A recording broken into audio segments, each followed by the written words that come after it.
From near the top of Sonoma Mountain, on the ancestral land of the Southern Pomo, two keepers of California's story come together to discuss what it means to be from, to live on, and to love a piece of the living earth.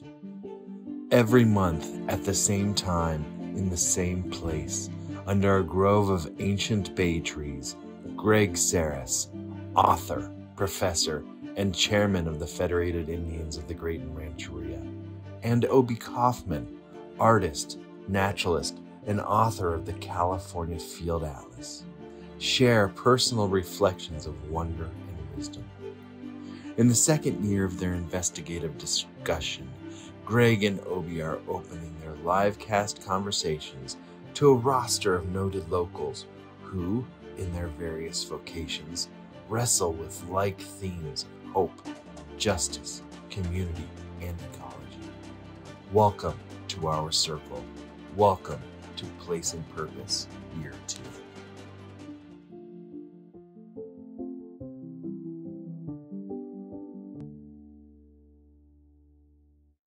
There are few writers in the history of literature who are able to take the pulse of humanity like Rebecca Solnit.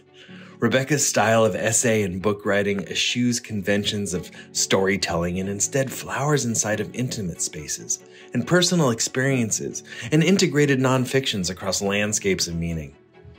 Over the past 3 decades and through dozens of best-selling books, Rebecca's consistent and fearless voice presents a nuanced and empowering intersectionality between so many worlds that are often siloed and unreconciled.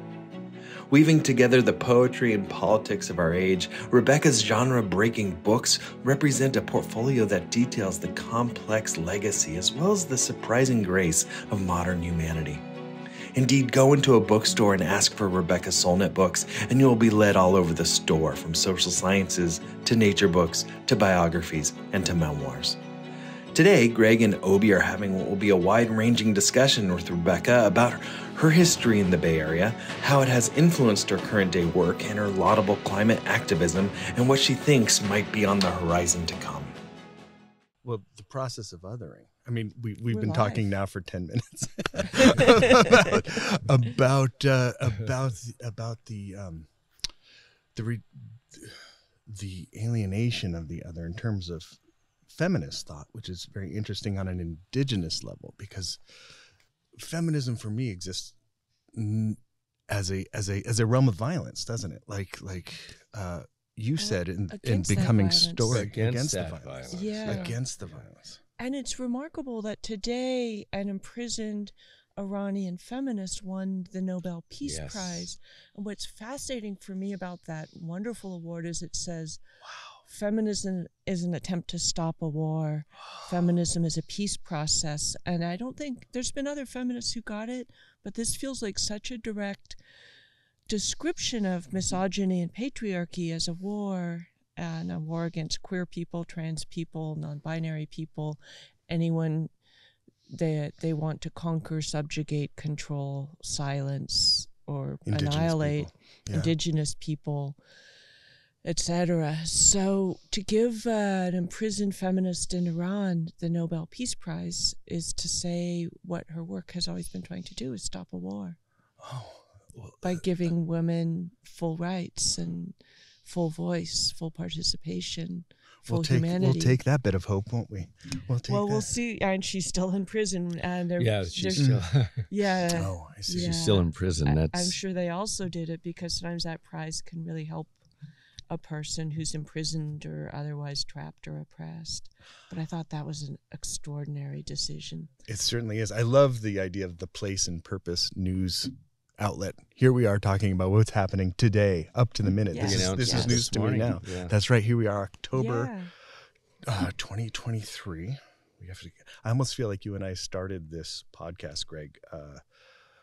It was 15 episodes ago, so 1 year plus 3 months, right? And we sit always in the same spot, and I kind of like to think that the world revolves around us, where we remain still right? Underneath. Well, I get worried about the world revolving around me, but I don't have that power. But just for a moment, perhaps Yes. though, we could We're pay in attention. the world here as it changes with us. Yeah. Right. A still spot in a spinning world, even if it's not spinning exactly around us. Yeah. Right. Or this lovely table. Yes. Yeah, always at the center of things, that in a universe that has no circumference. Lovely phrase Borges taught me from the philosopher Pascal. The universe is an infinite sphere whose center is everywhere and periphery is nowhere. That's exactly And what I wanted to heaven. reference. That's a description of heaven. Maybe of equality, Yes, too. of equality. Everybody matters. Yes. We are all the center of the universe, and nobody is on the margins. Somebody's margins, but somebody's center. I want to talk about activism with you both and what that means now as we are wondering about time. Mm-hmm. What happened to us over the past 5 years, over the past 10 years, right? Since President number 45 and then the sweeping phenomena, that parade of phenomena that was the pandemic, now having deformed some sense of temporal sequentiality, that somehow might portend something that loosens core causalities ethically and politically. Like what I was gobsmacked the other day, Rebecca, when I heard you say in some interview that with the coming of Orwell's Roses, or even Not Too Late, your most recent effort, that you were sort of backing off writing to be a better climate activist, I think was.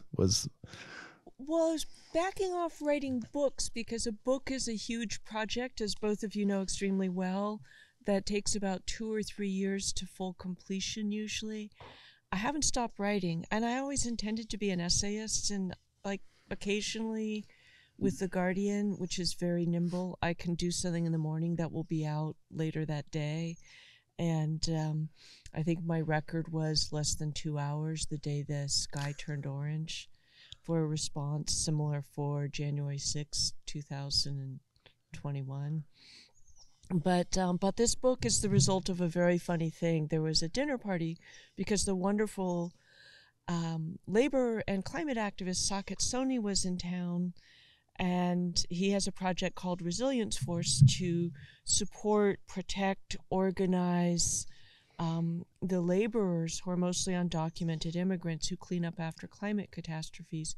He's actually they're working very closely with the Sonoma County government. And he'd done a lot of work in Lake Charles. I thought he should meet Arlie Hochschild, who'd also done a bunch of work in Lake Charles. Adam and Arlie Hochschild had us over for dinner, and there was a go-round since people didn't know each other. There's like 7 or 8 of us.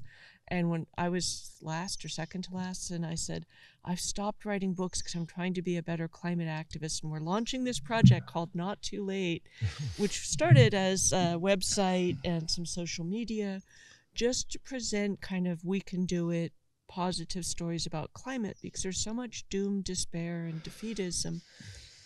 And the whole party, which was almost all writers, looked at me as one and said, Rebecca, that should be a book. And I was like, oh, okay. And I'd secretly kind of been thinking that. So I wrote to my wonderful editor at Haymarket Books, speaking of nimble, Anthony Arnove, that night.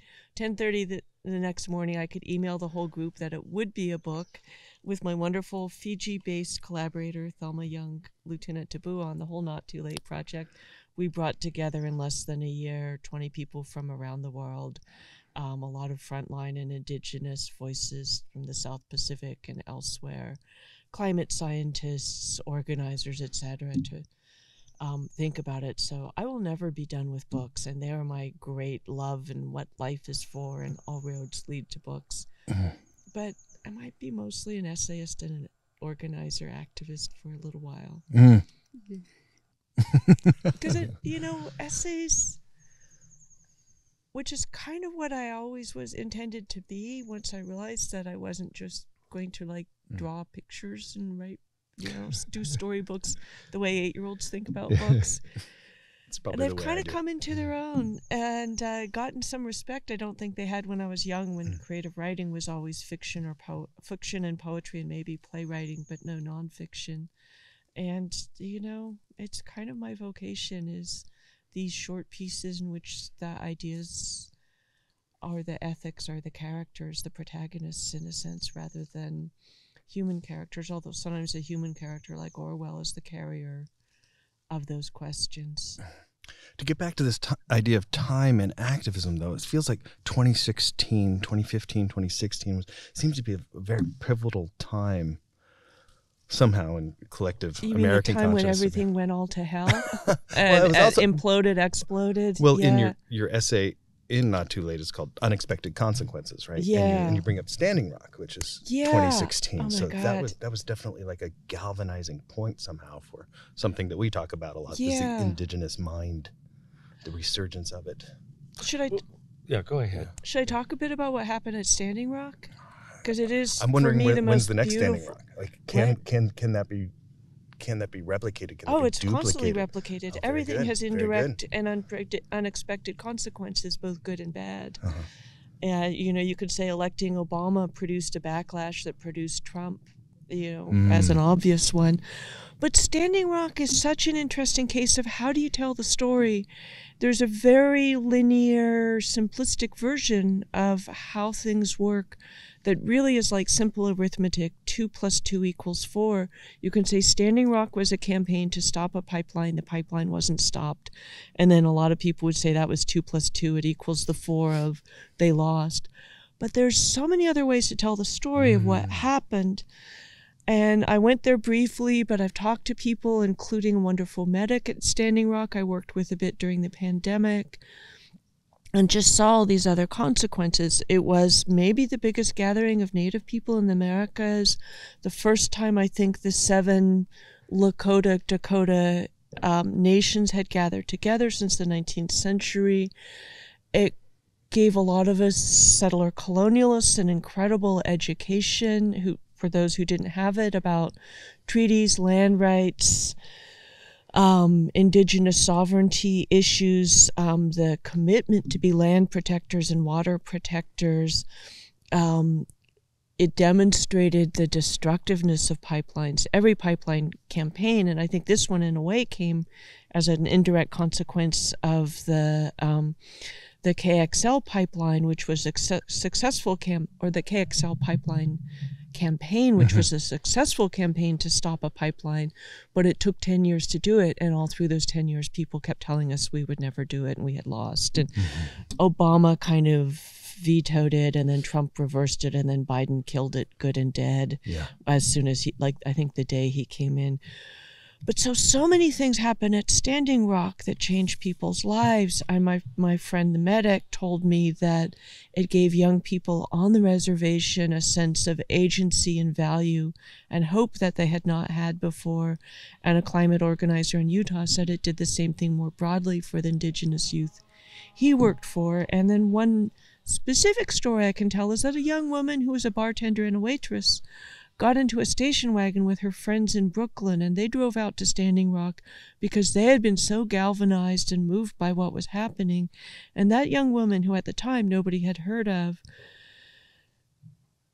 was so transformed by what she saw, she decided to run for office in a complete long shot to defeat the third most powerful man in the House of Representatives. It was a crazy long shot because the Bernie Sanders campaign had given birth to the Justice Democrats, and she had their support. She won that campaign, and now everyone knows her name. Her name is Alexandria Ocasio-Cortez, and she became the extraordinary voice for climate, for feminism, for human rights, for racial justice, and she's doing it this week. And she was the one who introduced the Green New Deal into the lower house. And the Green New Deal did not pass, but it changed the whole conversation about what climate activism could be. It broke the old fiction that jobs we're versus the environment rather than protecting the environment is our most important set of jobs. And it is good jobs and employment, and it sounds like your tribe is doing it. And that became the template for Biden's campaign platform, which became Build Back Better, which got whittled down into the IRA that actually passed. So you could actually go from Standing Rock to the billions of dollars flowing to protect the climate and build, including in indigenous communities, to this, young Latina at Standing Rock, among the stories. And everything has indirect consequences. And one of the beautiful things of being a writer is finding out your books are a lot of messages and a lot of bottles. And mostly 99% of the people, or maybe 99.999, you'll never hear from.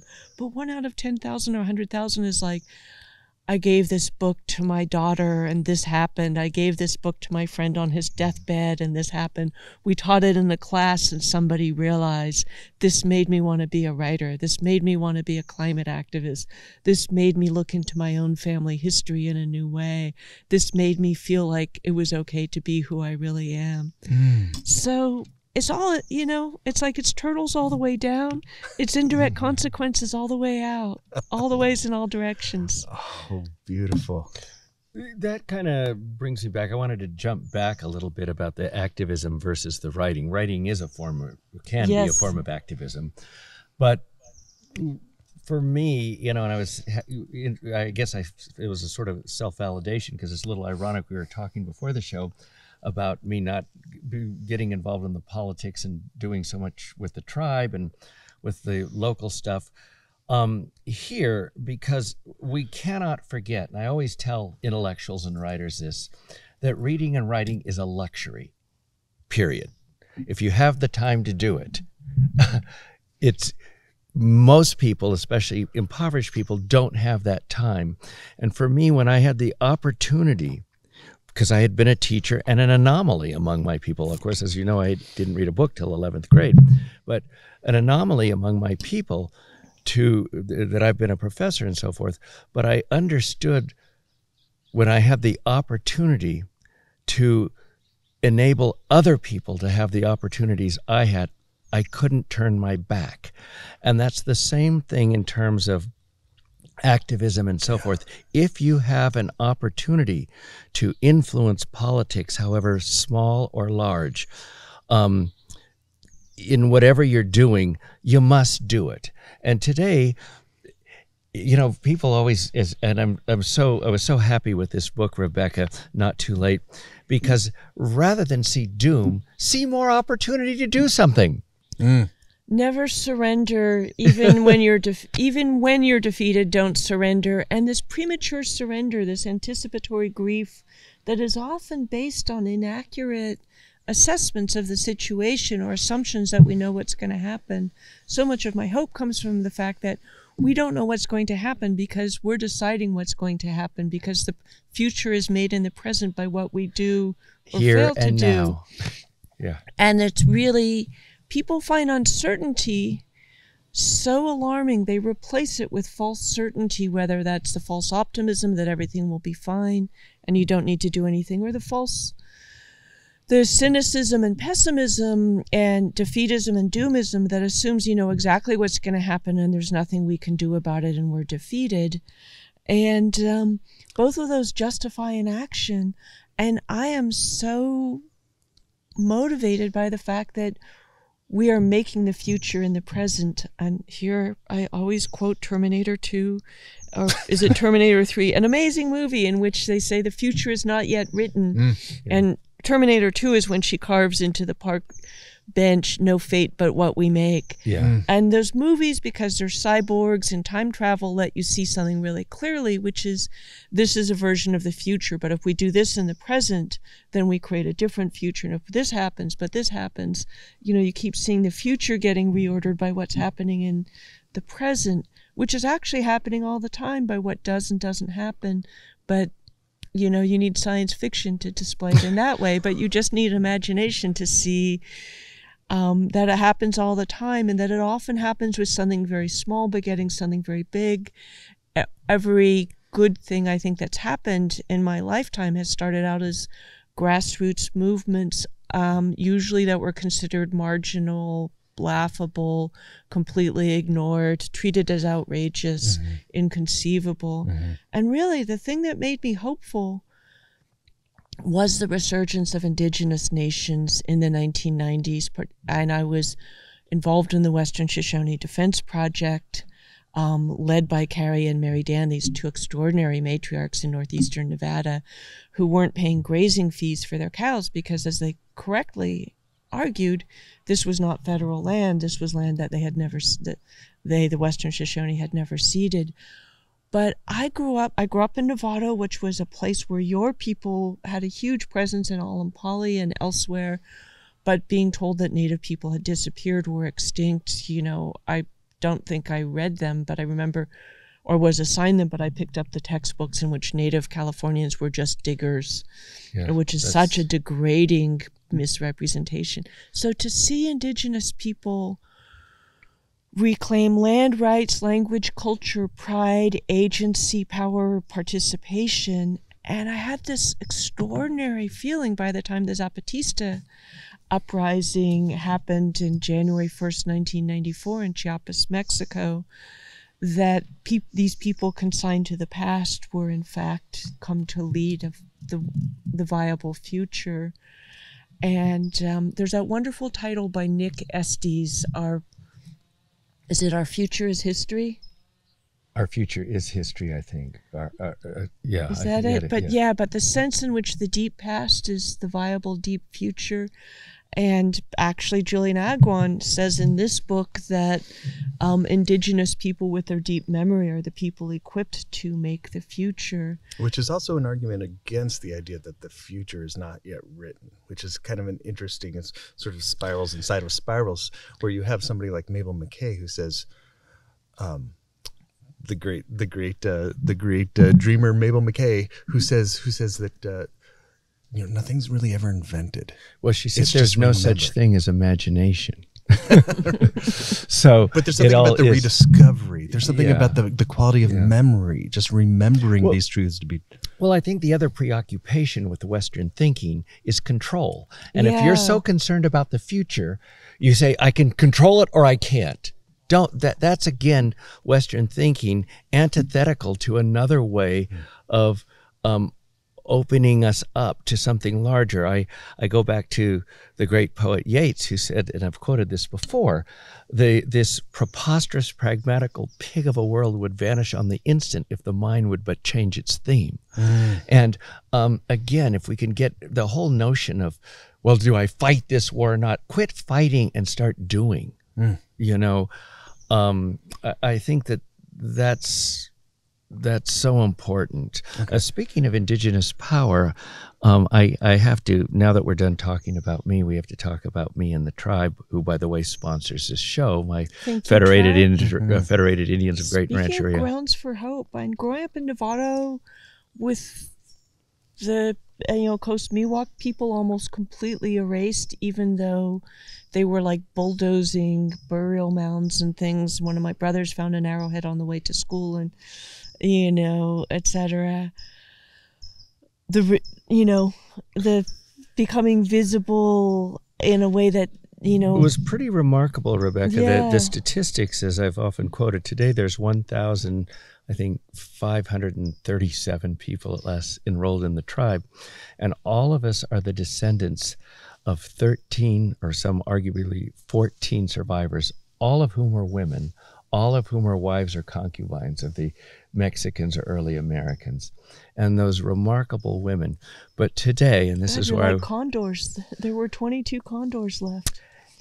There's hope. Look what we've done, and there were fewer Indian folks here survived than redwoods. So when you think about that, and the massacre was simultaneous, but to see what can happen today or in a month, the Federated Indians of Great Rancheria, the Coast Miwok and Southern Pomo, will be the premier host of the entire historic APEC conference in San Francisco. talk Wow. about power. And so we will open it up. I will open it up. Asian Pacific Economic Conference. Yes. Yeah.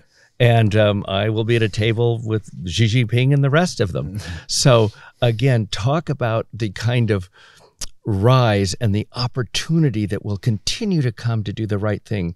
That little notion of memory that those women had to get us here becomes something, as you were saying, turtles down, turtles everywhere. It grows. And if you seize the moment and go, there's nothing that can stop us. Again, there's so much opportunity, and we all get depressed and so forth, but when I'm sitting at my desk and I see that hummingbird at the window, it's doing its thing, and it's saying to me, why the hell aren't you out there doing your thing? I can do mine now. I'm living. So are you. You mentioned in your story The Last Woman from Petaluma about your great grandmother, Supu, who in 1820 lamented the last sighting of the condor. It was a little later than that because she was older and blind. It was later on. I mean, she was born around 1820, 1830, right in there. Oh, I see. But, and she remembered, the kids and the families remembered the condors because we did our feathers in a lot of the capes were with, right. In fact, the Russians, when they came out of the caves, stole a lot of the capes and took them back to Russia, and they ended up in St. Petersburg. But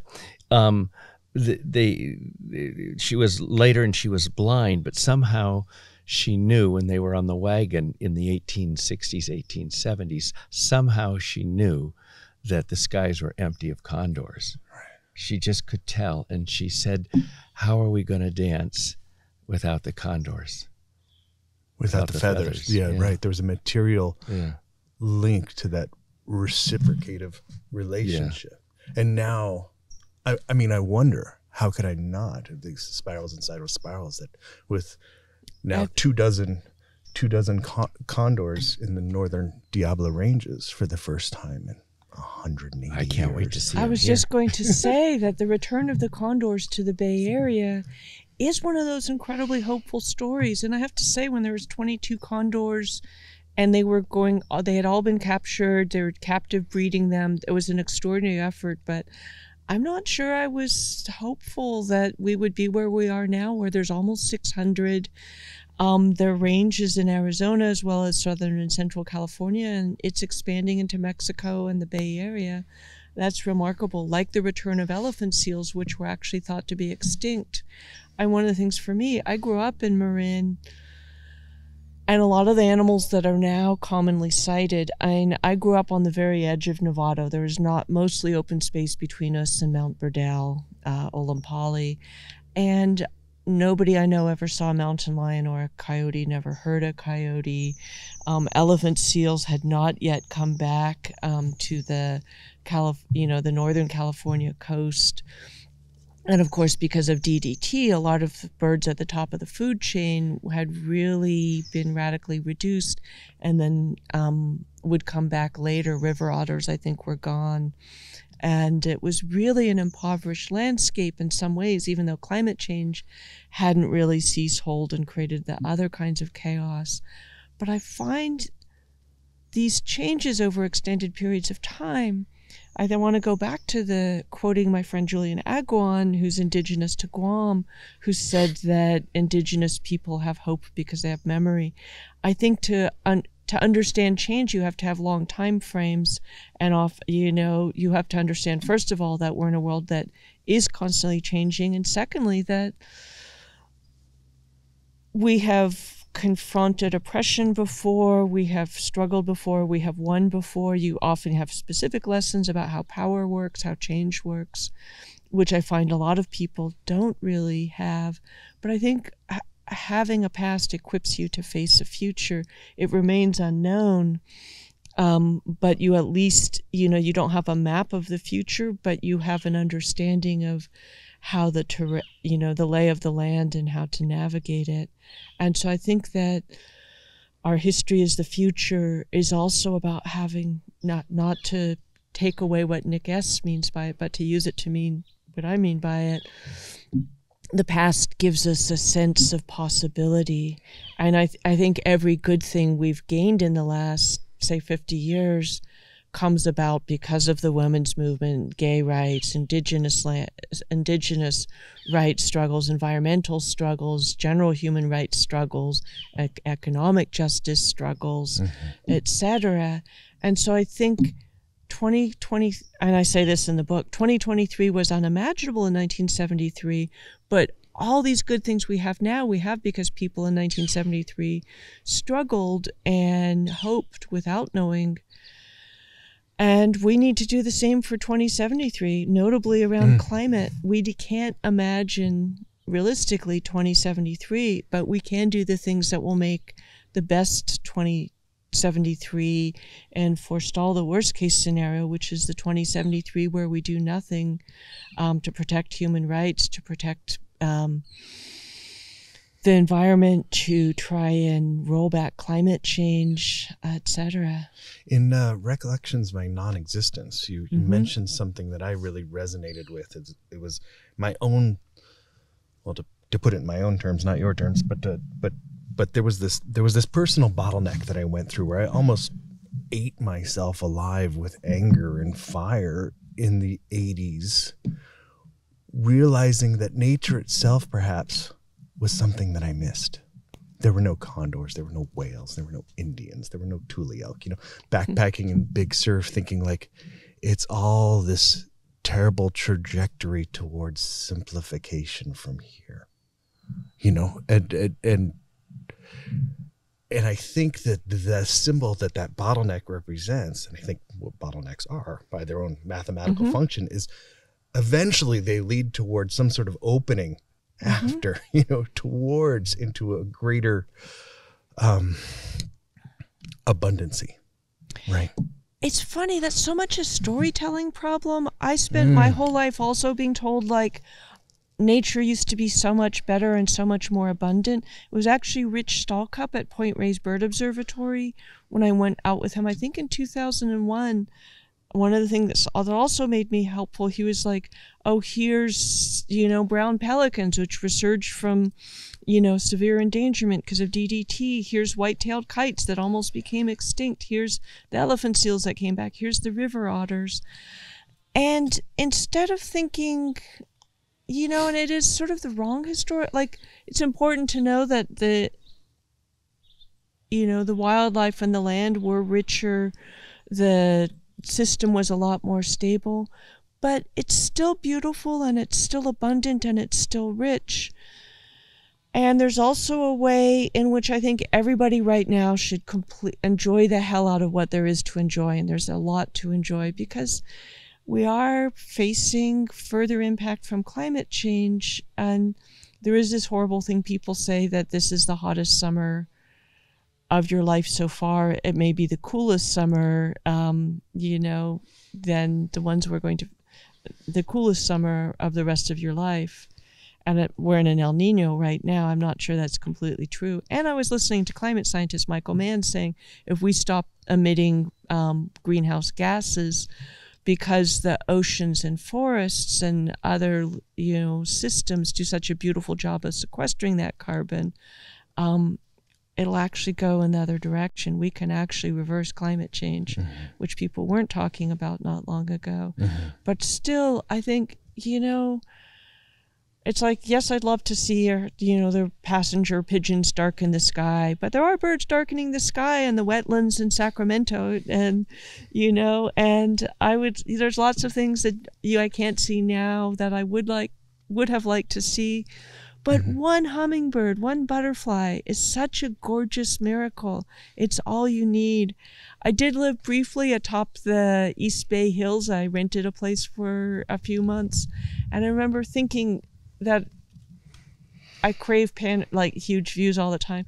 But the thing that was most beautiful and memorable in a way was sitting on the deck watching the bumblebees on the soaproot flowers, which only open in the evening and are so beautiful, and the weight of a bumblebee is enough to tilt it.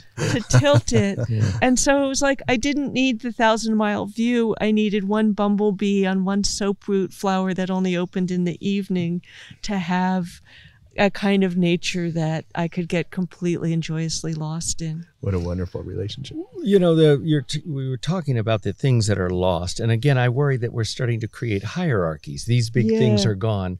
And all of history and nature is here. And, you know, it doesn't have to be an animal. If you look at these ancient trees, absolutely, look at what the stories they're telling, the scars, the holes in them from fires, ancient fires that have gone through here. And they're telling stories. Look at the rocks here that have been here forever. You know, as William Blake said, to see infinity in a grain of sand and hold eternity in the palm of your hand. It's here. It's, you know, you don't, yes, things are gone, but things remain, and they tell the stories. And again, in the opening, I love the opening of Orwell's Roses, where you talk about trees and the memories and trees and the experience. I mean, think what these trees gave my ancestors food, and they were up here gathering when there were condors and everything here. But the stories remain. If you anchor yourself in place, you anchor yourself in a remarkable regenerative history. Okay, now we're getting somewhere. I love this. I love this idea of the story dovetailing into the idea of the garden, because what you're describing there is an act of gardening, isn't it? And the garden as a bit of activism.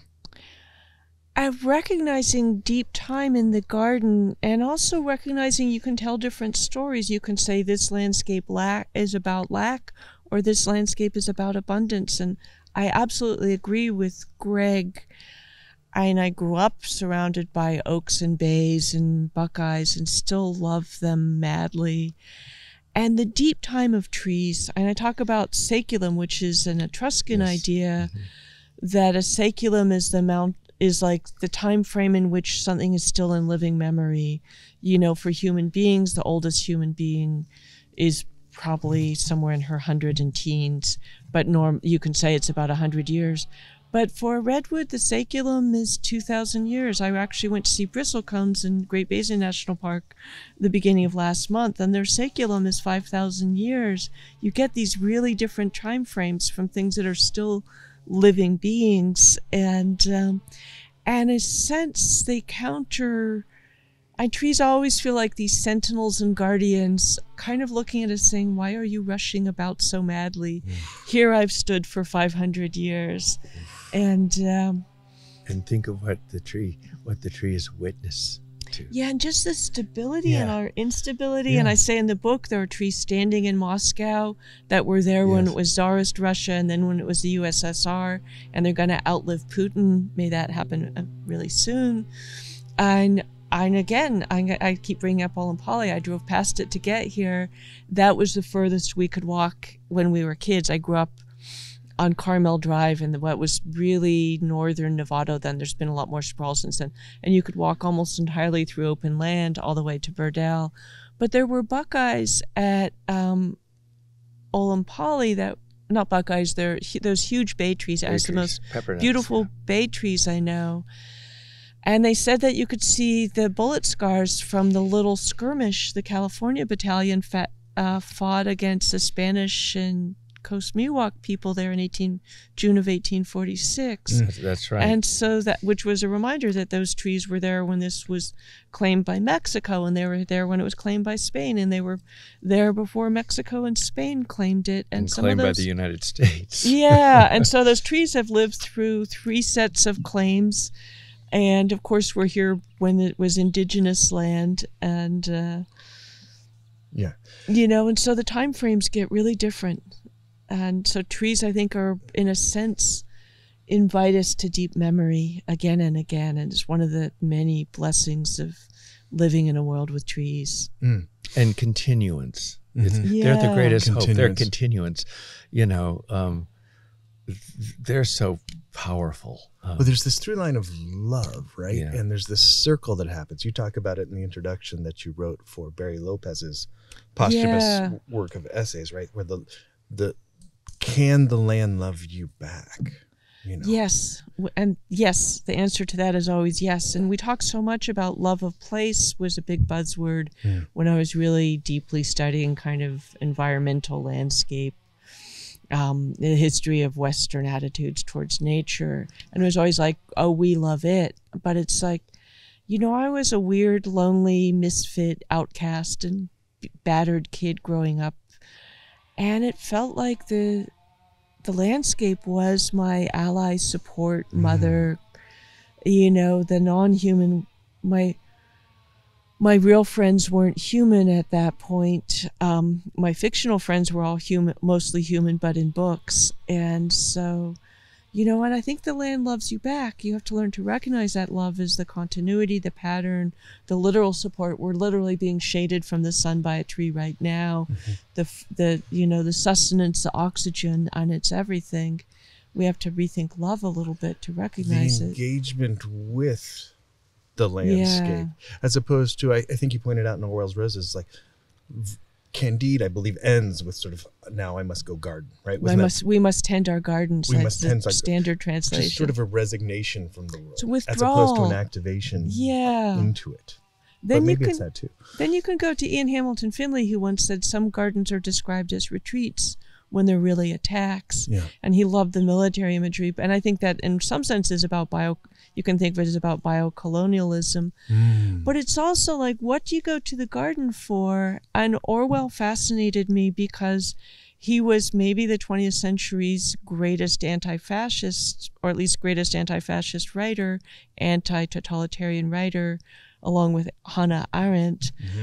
But he was also a passionate gardener, and he didn't go to hide out from politics and reality. He went to enjoy himself, recognizing, I think, that pleasure and joy and this deep connection to the natural world gave him the strength to go back and continue to fight in the political arenas.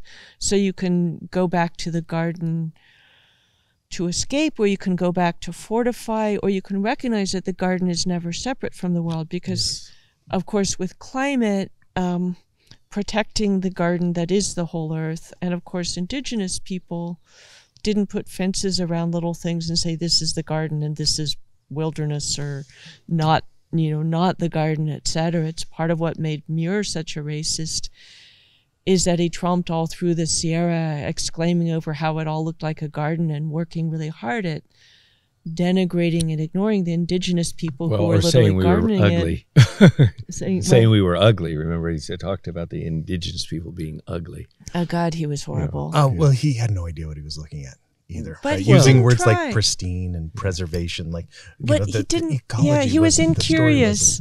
Yeah. And there's some place in which he actually talks about explaining native plants to native people. And it's like, dude, they were just indulging you in your giant ego. But and I think Muir did a lot of good things, but I think he codified an idea of nature as a place apart, a separate place that humans didn't really belong in. And this because he grew up being worked almost to death by his harsh Christian father. He saw it as an escape from production and ethereal spiritual place that was separate from food, really, and the body. He kind of Christianized it by making it this kind of paradise of disembodiment, and would do those treks where he would get lightheaded because he was carrying, and was always boasting like an anorexic about carrying nothing but a heel of bread and some tea and stuff. But and I don't know if there was another way to protect that land without using those kinds of frameworks and descriptions and separateness. And I'm very glad the land was protected. And I'm very glad mostly that he was superseded and that we can tell better, more integrated, more inclusive stories about the relationship between the human and the natural world from that nature-cultural binary that even into the 1990s was such a standard framework for how white people were taught, including the white people in the almost all-white environmental movement of the time. Exactly. Thank you We're for talking saying about that. it. And that was so transformative for me. I had this, so I was a volunteer at Rainforest Action Network when it was a little tiny project at Earth Island Institute in the late 80s. And the rainforest people there and this other project that didn't last that long called the Environmental Project on Central America, EPICA, were both like, we want to protect the rainforest, which is a place that has been inhabited for millennia by indigenous people.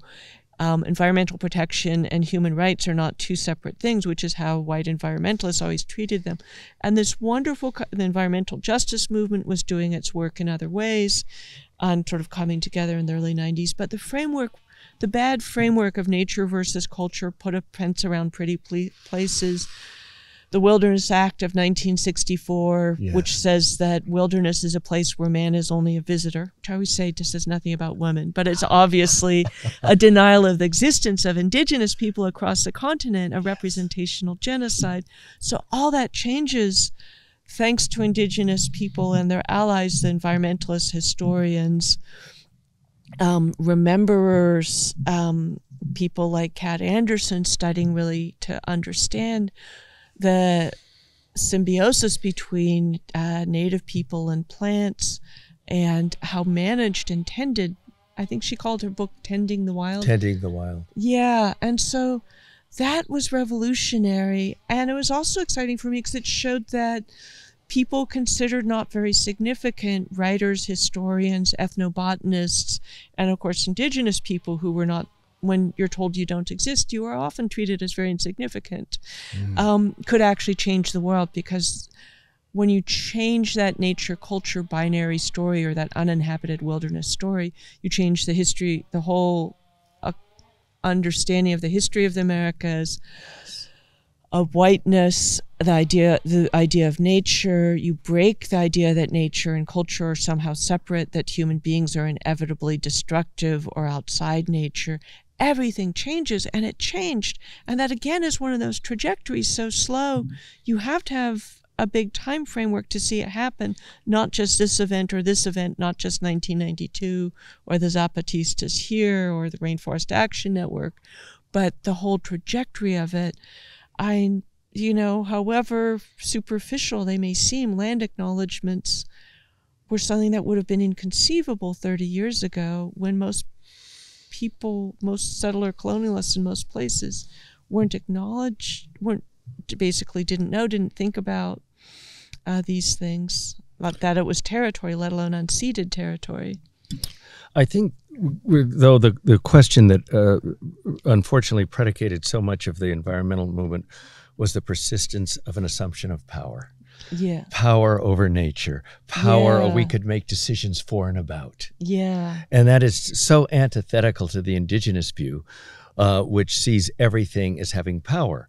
I said in the last episode, Rebecca, that, we keep looking at what we're doing to the oceans, what we're doing to the trees, and the indigenous view is, no, you're getting poisoned. It's doing it to you. It's coming back and getting you. We believed, our word for white people here was palachai, or miracled. And I always asked the old people, why do you call white people miracles? And they said, well, because when they came here, they were chopping down the trees and killing people and damming up the water and killing animals. And we believed if you did anything like that, you'd get punished. It'd come back on you, right? And they, instead of getting punished, more of them kept coming. So we thought they were miraculous. But as you know today, it's all come back on us. There's not a breath of air. There's no water that isn't poisoning us.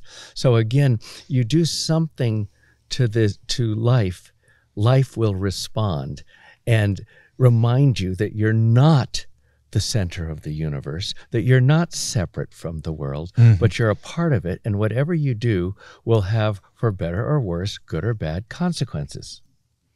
Yep. I think I think conservation was idea, in a sense, conservation licensed destruction. It's like it was a Madonna whore landscape. We'll put a little fence around this untouched virgin landscape, and they use that sexualized language, that feminized, sexualized language all the time, and then basically have at it, boys, with all the rest. And it was really a companion to industrialism. And environmentalism really begins, I think, with the recognition that a lot of other people never forgot, that everything is connected. You can't put a fence around a place when the air, the water, the weather, that the species in it migrate, that it's all systemic, that you can't isolate a piece of a system. You have to recognize and respect the system as a whole, and to see, because I've also spent a lot of time in the Sierra Club archives at Bancroft Library at UC Berkeley, seeing that shift in the 60s and 70s and these huge arguments from these old school people who really want to just keep putting fences around things, and these other people who want to do more to recognize, to address nuclear power, to address toxins, to think systemically. And it feels like the big shift in some ways is learning to think systemically again, to think ecologically, to recognize that everything is connected, which almost brings us back to a universe that is a sphere, and whose center is everywhere and periphery is nowhere. I've been meaning to, as we were talking, for us, wilderness is land that isn't cared for. It's gone wild. It's without us. And for Indian people, that we think of land, for us, the old people used to say, that's wilderness. That's untended land. That's uncared for land. That's land without us. It's wilderness. And again, we were such an integral part of everything, particularly even so much so here in California, where there were so many people so close together, and we did so much to work with the landscape, be it, with a controlled burning, pruning the trees, even the sedge beds. And as I said too, most of our politics were predicated on water, so that villages were located around water. And for instance, if there was a nation that was more in the mountains, they were responsible for taking care of the streams and everything that fed the lagoon. And if they didn't, the lagoon people would not let them trade or come down there. Likewise, if the lagoon people didn't take care of the lagoon and the water potatoes and things couldn't grow, we could do something to poison them in the water. So everything was connected to politics. Healthy water was healthy politics. And so, we had these really complicated systems where not just we were connected to animals and people, but our interconnection as nations was interdependent. I have two thoughts in reaction to that, Greg. It's like, so my new book, The Deserts of California, is to shamelessly plug, the publication date is next week. And inside that book, there are 72 hand-painted maps of wilderness areas around the state, which, and I give the conceit in the introduction that I could have made these paintings with a pair of scissors. I could have made these paintings with a pair of scissors, because that is what these fences represent, or even more violently with a sword, right? Just sort of like, I think of like Matisse cutouts or something like that, where you could like, Matisse made those cutouts because he could barely see at the end of his life, right? So and I wonder what I'm actually seeing, because what I want to do, and I'm hoping that the result is in the aggregate, right? That ultimately there is a picture across the diversity of the landscapes themselves, as it's in the physiography and the biodiversity and the endemic systems that are in those local ecologies, to describe something of the whole. And yet, I can't help but wonder in a self-deprecating way somehow, like, did I just miss the point? I mean, I say at one point, like, this is sort of a locals only book. Like, who needs 72 maps of wildernesses? Well, people who live in the desert might, but I also like, there's a lot of Sacramento in that book. There's a lot of Washington, D.C. in that book, and that feels a bit colonial in nature, and here we are talking the day after it's been decided by the Biden administration. Oh, you took the words out of my mouth. To start building the wall again. 20 miles of wall, disregarding 26 federal laws. 500,000 Venezuelans. Oh, really? Mm-hmm. Repatriating. Oh, God, I hadn't heard that yet. I was, the Sierra magazine, which I wrote for a lot in the 90s, sent me once on a river trip floating down the Rio Grande, where it's the border, which is when I realized that borders aren't real. They're imaginary lines human beings try to enforce on real places, much worse than real toads in imaginary gardens, to quote Marianne Moore. But it was amazing, because a river is not a separation, it's a place of convergence. And like cactus wrens and other birds and butterflies were just flying across all the time. Animals were wading it. We saw various smugglers and, fishermen and things like that. And it was just really interesting to realize, like, there is no border. This is one landmass. The river is a place of convergence, both of all the waters that flow into the Rio Grande from high up in the Rockies and the New Mexican mountains, and, for all the wildlife on both sides and the humans who come to where the water is. And so Texas has no real border because that's a river between them and what gets called Mexico, and that's not a real border. And then the rest would just be state lines, which are, and like to draw a completely straight line across hundreds of miles of, land is, but yeah, and I do love that how easy it is. There's been some very funny pictures lately of people stacking up milk crates to make steps.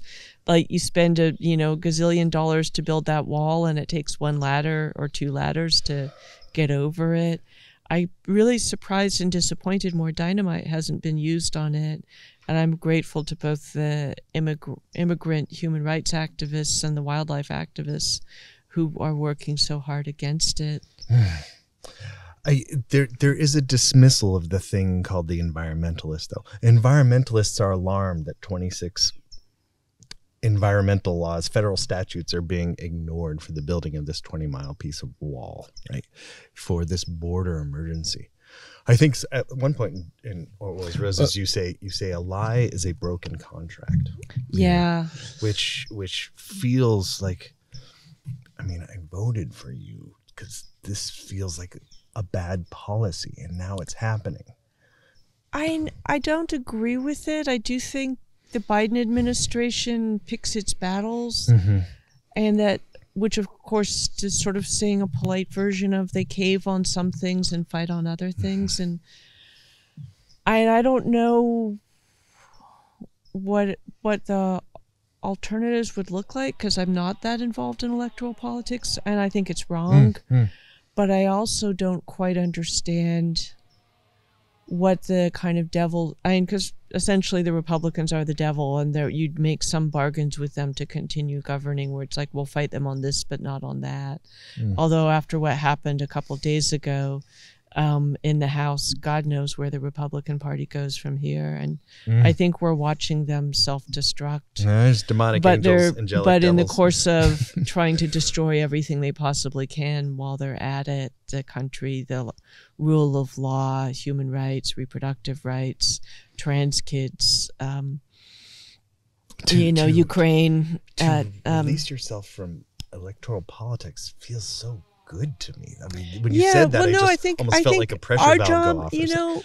It's interesting because I did spend some time with a diplomat this summer with the wonderful Christiana Figueres, who led the negotiations for the Paris Climate Treaty. And it's really interesting being around somebody whose job is actually to talk to people she really doesn't agree with, whether it's 194 nations who signed on to the treaty she negotiated, and she was much maligned, or maybe maligned suggests it's unjust, but she spent a lot of time talking to the fossil fuel industry, trying to get them to take climate seriously and do what, and she says she's done with that because they're such bad faith, untrustworthy climate destroyers. But it is interesting and I felt like, wow, my job is so simple as an activist. I can just be totally against them. You don't have to, and politics is strange bedfellows, as activists don't have to get into bed. I think you do have to build coalitions. The perfect is the enemy of the good is one of my favorite go-to aphorisms. You do have to, I don't completely agree with myself all the time, so why would I only talk to people who completely agree with me? And do they exist? And if I recognize that my own views continue to change all the time, thanks to people helping me see more deeply, new perspectives, and the ways I thought about race have changed a lot in the last 10 years, thanks to Black Lives Matter and so much else. But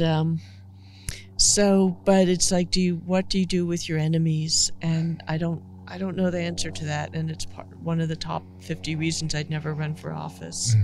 even the patience of someone like AOC to be kind of locked in a building with a bunch of sociopaths who hate her all day, every day for her job is such, it just seems like such an unbearable ordeal, and the need to be somewhat cordial and functional. And there's a lovely they come visit. buzzard overhead at I just want to point out, and and a waning moon. And so, I admire people like AOC who can do it with absolute integrity. And, and she has to vote on budget bills and omnibus bills where everything in it is not something she agrees with. But I think the Biden people could do a lot better on the border. And again, I'm sad that people aren't coming up from the South with dynamite to take care of that fence. Well, the thing of politics, I never, again, let's go back to what we were talking about had to deal with that. At the top of the discussion about having to do these sorts of things.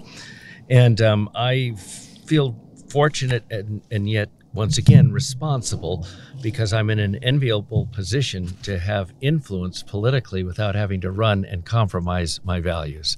So I've got to, I do have debates with myself, Rebecca, and think, oh, God, you're wrong about this. Why are you doing this? And why are you compromising here? But I have this incredible opportunity now to work with these politicians, most of whom at least say they agree with me. But again, you take what the opportunity you have and make it transformative, whatever that is, whether that's a garden, whatever that's doing. But here in the tribe, for instance, just yesterday, we had our annual graduation for our citizens. Anybody who's working on a green card, we pay for and walk them through citizenship and get their families and do all of that in the casino. We have transgender, you don't say cocktail waitresses anymore, I had to be educated, transgender beverage servers. You transform the culture and let that be a model that others can see. Mm-hmm. And so when I talk to the governor, or when I talk to whomever I talk to, I have a very good relationship now with the lieutenant governor and others. They've come and they've seen this model. So I'm hoping that that can influence them and becomes a perspective that, if nothing else, Rebecca and Obi, they can incorporate into the ways they're thinking about solutions to problems. You have to do it if you have that opportunity. That's great. Let's begin to sort of move. We can sort of steer the ship towards solutions, as you say, and specifically, we've touched on the temporal, we've touched on the complex, towards maybe the aesthetic. Beauty as a survival tool, as Terry Tempest Williams says, or even the ideas that you elaborate on in Orwell's Roses, which is the idea of bread and roses. Like, we need the food, but we need the beauty as well. Like you said that writing, to enjoy literature is a luxury. I would open it up, though, to say, like, we all need humanities and the arts stories as nutrient, stories. Right? Yeah. If we, there's the rose, as Rebecca points out, is such a useless. There's no utilitarian value there, right? It's not even food. In some, there's rose hips that you can use for tea. Yeah, right. Yeah. Sure. Yeah. Yeah. So the aesthetic realm of the garden as being a source for. Let me turn it to this. We can put it in a way. Peter comes in with a question. Now we got questions coming online here. Please comment on the way that the beauty of words and images and flowers and everyday life are the end results that many protests are in fact fighting for. Just what you say at the end of your book. What was roses? Can I expand expound on that wonderful phrase, bread and roses? Yeah. I think almost all of us know the phrase bread and roses, Mimi Farina's wonderful project. Yeah, Joan Baez's sister, to bring music into institutions, be it hospitals or prisons, was called Bread and Roses.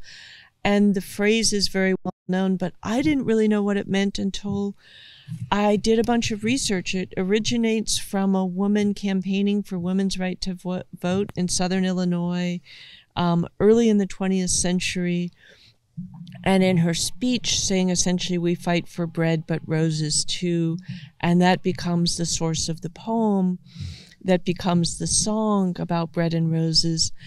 And it was this really radical statement because poor people were really poor at that point, and there is a kind of left-wing, you know, we want bread, just we want food, we want our necessities met. And for me, although not really for me, I think I'm pretty accurately, it's not just my interpretation, representing what they said. They said, bread is the necessities of life, but we also want, you know,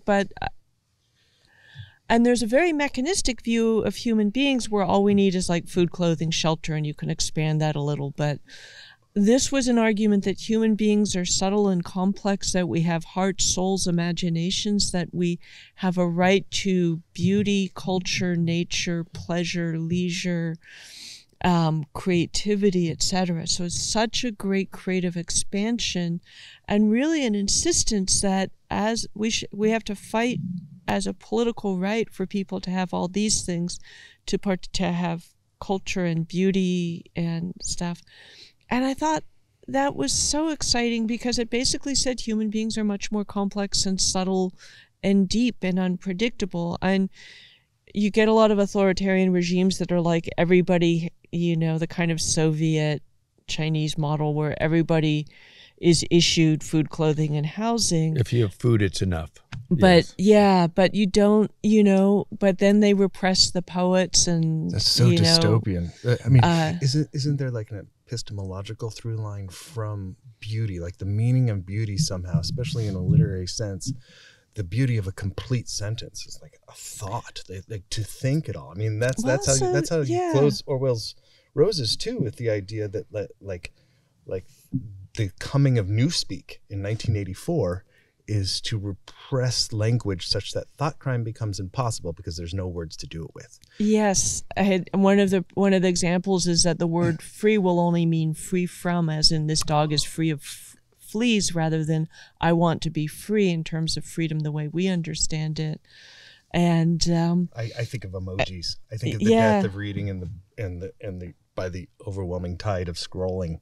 I have to say the greatest emoji user I know is a deeply literate guy who travels with a copy of Herodotus. He's the grandson of the Philippines' great left-wing historian, my friend Renato Constantino, Red Constantino, who's also a great global climate activist. He's in this book telling the story of how they fought from the grassroots in Paris to set the threshold at 1.5 degrees instead of 2 degrees, and won that battle. Speaking of inspiring stories. Wow. But I think what you're talking about is also beauty is often considered aesthetic beauty, things that are pretty to look at, often visual beauty. I think there's beauty in meaning, there's beauty in connection. My friend Roshi Joan Halifax talks a lot about moral injury, which people experience when they're part of, like medical people are part of a dysfunctional system that doesn't give people doesn't meet people's needs in an honorable way. If there's moral ugliness and moral injury, there's also moral beauty. And I think moral beauty is something Orwell was passionate about. And you mentioned that I said a lie is a broken contract. He wanted language to be honest contracts that describe the world accurately, that represented what the author knew truthfully. And so it's not to say that lies are just aesthetically reprehensible, but there is something ugly about, morally ugly about deceit, dishonesty, misrepresentation, suppression of voice, etc., all those features of authoritarianism.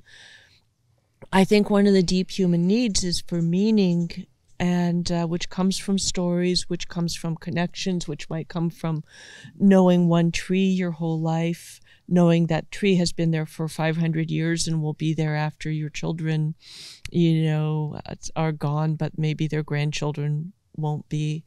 And, there's a lot of, so I think, patterns are like meaningful patterns. There's a lot of beauty can be so many different things, but that Orwell was an aesthete, but only in a way that ethics and aesthetics were inseparable for him, was really an interesting thing to discover. And the roses led me to them. I had thought I wanted to write another book, or write a book in which an encounter between two beings was really just one encounter, and I thought it was going to be between two people, that it was between a man and his rose bushes. I didn't know, but it came at a time because we now recognize that plants made this world, that plants sequester the carbon we put out and put out the oxygen that made the modern, biosphere, that plants have immense agency. So it's also exciting to let plants in this book as roses, but roses kind of standing in, and leading to broader conversations about flowering plants and plants in general. Yeah. So to recognize that plants made this world, this deep relationship with them, the meaning in those relationships. So that was totally rambling, but roses do that too. You mentioned before, especially in a democratic sense, the idea of the enemy and the other. Like, I wonder, with the Lagoon people, did the word enemy exist? The Lagoon people in the everything's a possible enemy. Everything's a possible enemy. Okay. Yes, of course. Okay. It's a nuanced thing, but of course. But and again, the issue with language is, it's the one tool with imagination that humans have. I mean, we can't fly, we can't swim very well, we can't do lots of things, but we have the opportunity to talk, to tell stories. It's our thing. And those things, like anything else, have the power to incinerate 6 million Jews or to free the world. Language, is so powerful. Or, you're talking about Orwell and so forth. Look what language has done today. It's the living thing that we're using constantly to connect or disconnect, or keep us disconnected from what's going on, or to bring us back. We're having a conversation this morning that goes around and around on different things, of course, but it's all kind of for the purpose to stir the imagination to what is possible, always. What else? Well, I'm a painter first. That's my first vocation, So I think I have a little bit different ontology than you writers do. I'm trying to be a writer, but I think I wish I could be a painter. I can't even draw a straight line. But the relationship with the picture plane, with the aesthetic, is something more like. I was huge. One of my favorite writers of the 20th century is James Joyce. Like, if I could write my Orwell's Roses, it would probably be about Joyce somehow, and his relationship to the idea of arrest and the taking in of truth on that level immediately, as opposed through the mediation of story, narrative, prose, poetry, which, as is pointed out again in Orwell's Roses, language can either obfuscate or clarify, right? Like, it has that Janus-like quality of, like, the two-facedness. It's a tool you can use towards all sorts of ends. You can obfuscate, you can repress, you can just, you can actively harm. I grew up with that sticks and stones will break my bones, but words will never hurt me, which is one of the stupidest couplets in English language. Yeah, exactly, Rebecca. And people are so harmed by language. And you can see, since you mentioned the Holocaust, the constant comparison of Jews to insects and vermin and othering. Yeah. That was part of the justification for killing them in the camps. Insecticide. Use the in the gas chambers, they used insecticide to kind of make the metaphor even more literal. And words can liberate. And one of the things that's exciting for me about writing is those stories you run across where somebody read something that suddenly let them feel permission to be themselves, to transform in some way. The wonderful gay refugee writer Ocean Vuong has this complete reversal of imposter syndrome, where he's like, why would I want to belong to this? I love being an imposter. That's my superpower. And he just, used the power of his own poetic imagination to invert imposter syndrome into a condemnation, not of himself as an outsider waiting for validation from inside, but a condemnation of inside. Like, why would I want to belong to that horrible club? And his permission to love. Yes, he is such a magical person, and I have not heard anyone speak more sort of incandescently about the power of words and language and writing to do what it does. And we were talking earlier, and I, you know, about beauty and so forth, and you think of what people do, and it's not just words, but voice. I mean, if you remember Joan Baez's voice in the 60s and what she did with that beautiful voice for politics, to the point at which she actually became an icon, first for civil rights and then anti-Vietnam and now environmentalism. I mean, she had this talent that was beautiful in the face of that which is so, in many ways, ugly and impossible. And words and all of that. I remember when I started reading and I started listening to her music, I thought, if I ever in my life have any talent whatsoever, I hope to use it in the ways that she has used her talent. She didn't become, you know, Sandra Dee or any of those things, and she could have been anything, but she took that voice because of her profound beliefs and never wavered. I mean, it's remarkable. Just a plug, by the way, New York Times this morning, the film, her bio doc, which I executive produced, got a critics pick. Congratulations. So, yeah, that's good. Magnolia Pictures picks up. But anyway, you know, again, you look at the people in history who were Martin Luther King, who did more for social change in the latter part of the 20th century. Not Kennedy, not politicians. Martin Luther King, who never held a single office. We can do it. Yeah.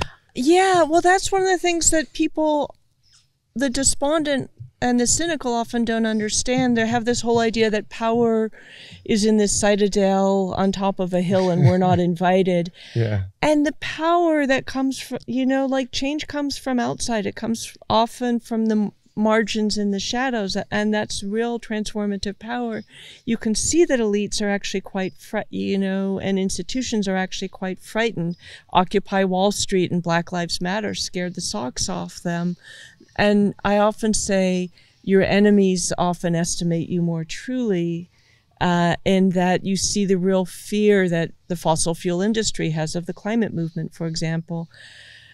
But again, to chart the power, first of all, you have to stop being blinded by the limelight, and so that you can see who's in the shadows and the margins and what's happening there.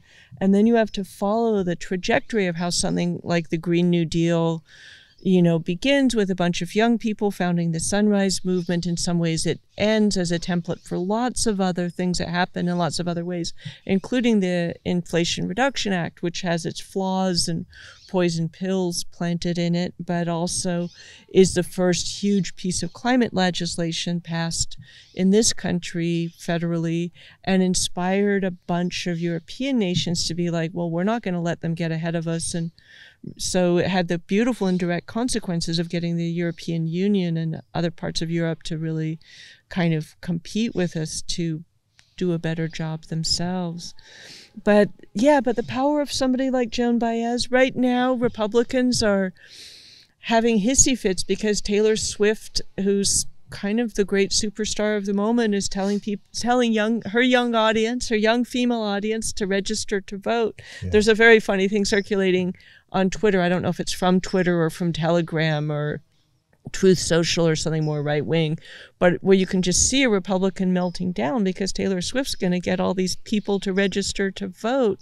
I feel like when somebody becomes really visible like that, it's like you become a human spotlight. You can shine your light on whatever you want. It can just be yourself and your product, but it can also be on democracy, on human rights, on justice. And I'm always excited to see people take those things on, and made Taylor Swift be a sparkly blue wave in 2024. Well, as Baez was, she was the antithesis to the materialism of the 50s and early 60s. Yeah. Remember, women all had the bubble hair and all that sort of stuff, and all of a sudden you have this barefoot woman. There's beautiful only few women hair. With her straight hair, plain clothes, just a guitar, and she transformed the culture. All the 2 years later, women at college were felt free to go around barefoot or looking, not, spraying their hair with hairspray and doing those things. So again, but I don't want to be, I just want to warn here, though, one of the distractions of contemporary popular culture is in fact a distraction where the sort of cognitive dissonance continues.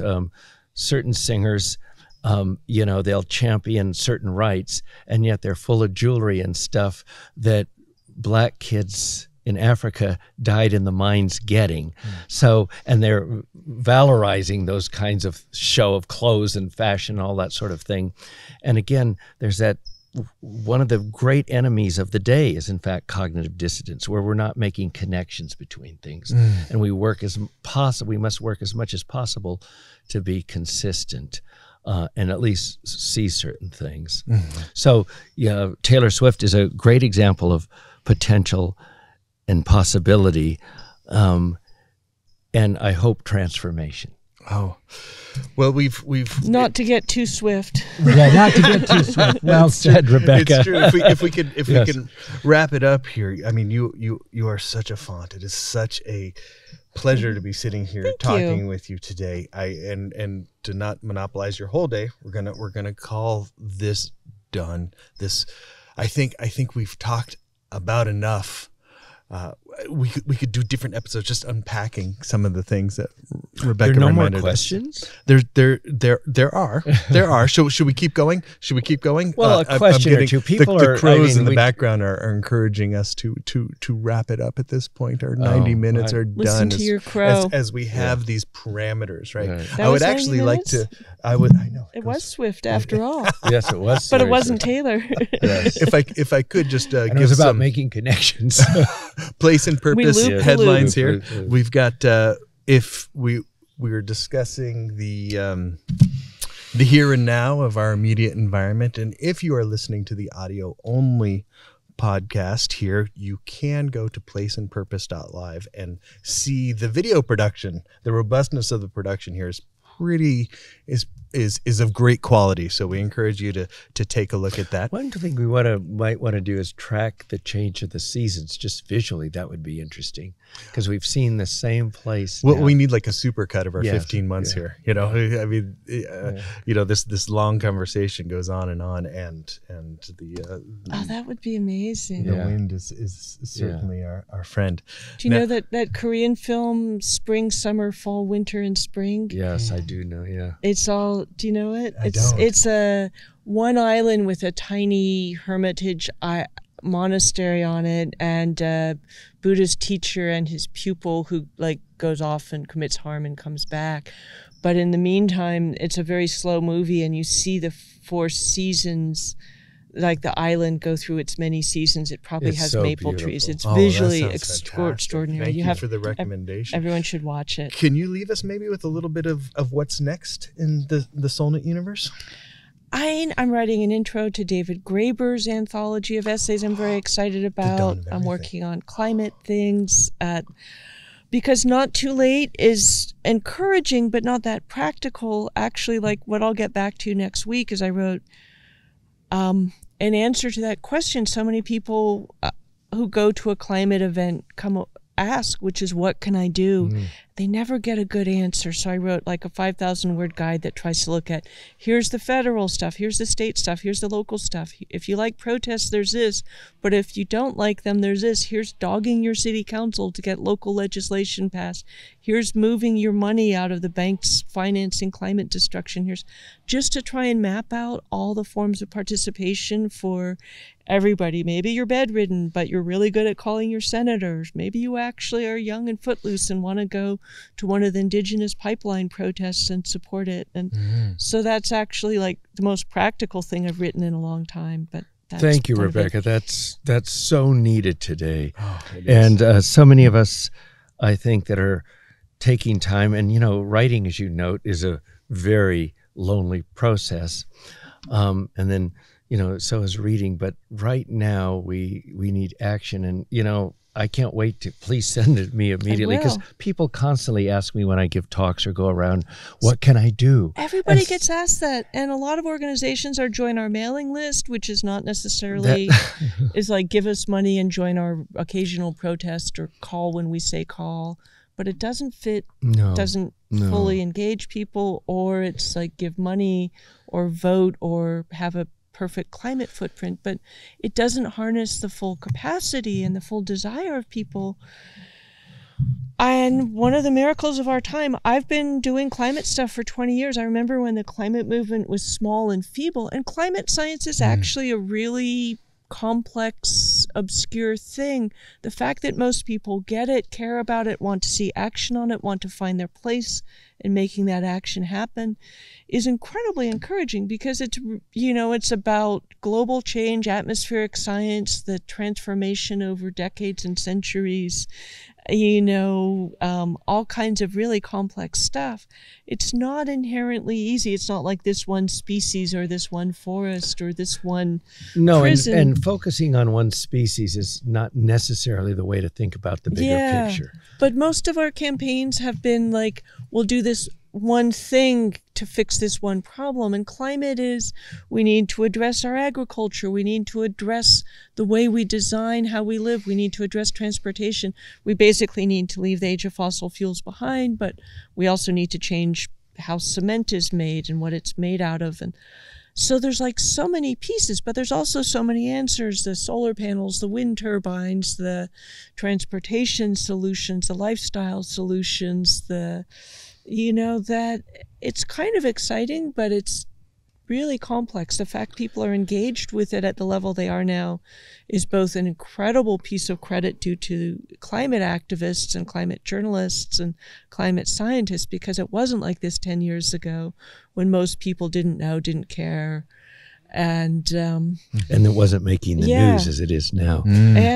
But we need a lot more action to get where we need to be. Well, if it's 5,000 words, that's wonderful, because and lots of subsections and things. What I can do, and I think I'd love to do and get this where, is to hand this out. Yes, it's something that can be handed out. Yes, and if as I said when we had our last guest Wade Crowfoot on here, and I proposed legislation for Indigenous people to start working with the parks, I'm going to propose to you. We will help you, the tribe will help you finance whatever that is to get multiple copies of that out and in our hands, because what we need is something where we go around, we and other organizations can hand this out. We need something to put in people's hands. So it's not thick or complicated, but we can look down and say, oh, I could do that. Well, I can't do that, but I could do that. Yes. We need that. We need that in our hands. Well, who knew how the story would end with a collaboration, a climate collaboration? That is a beautiful ending. It certainly is. It certainly Thank is. you both so much. Oh, thank you. Let's keep Rebecca. talking. Right on. Well, we've got a couple more shopkeeping announcement here. We've got all local over the years. I love that. Thank you, Greg. Thank you, Rebecca. Well, we're troublemakers. See, when I see an opportunity for good trouble, I start it. That's right. Yeah. Well, we're in the spirit of keeping the conversation going, never ending, keeping Coyote's creation alive. We've got in December, Adina Marinlander is going to be sitting where Rebecca is now, who is one of the premier ecologists in California, who wrote the book Climate Stewardship. I did the illustrations for it, and Greg wrote the foreword. And she's from your alma mater, UC Berkeley. She's a fantastic voice in this sector. And then next month we have your friend Carol Hart, who is an activist herself. She's on the Coastal Commission and going to be the chair of it, I think. Okay, yeah. We're authorized to make that announcement. I think she's about to be the. Maybe I'm not. That's a microphone in front of your face there. Yes. That's an edit. There's no editing here. Yes. We're live from the start. Well, I'm hoping she'll be the chair. That's right. That's right. So she'll join us next month. We have a winner for today's giveaway. If you go to placeandpurpose.live and you sign up, you register with us, your email, you can stay in touch. And today's winner is from Atlanta, Georgia, Greg. Wow, it's wonderful. It's across the country. Great Lita Devar. Hello, Atlanta. Protect that forest. Yes, indeed. The Cop City thing is amazing. Yeah. It is. Thank you so much for being here. Thank you so much, both of you, for what you do. It's wonderful to hang out with people who are also Bay Area people and have these deep relations to this place. And, it's funny because so many people in the Bay Area, I'm like, do I need to stop talking so they can cut? Or have they cut already? Some people aren't from here, and it is funny just the difference with people who grew up kind of with feet on this wonderful ground that, know that we have seasons here, know the patterns, know how they've changed, know something of where we are. Indeed. So. Thank you very much. Until next time.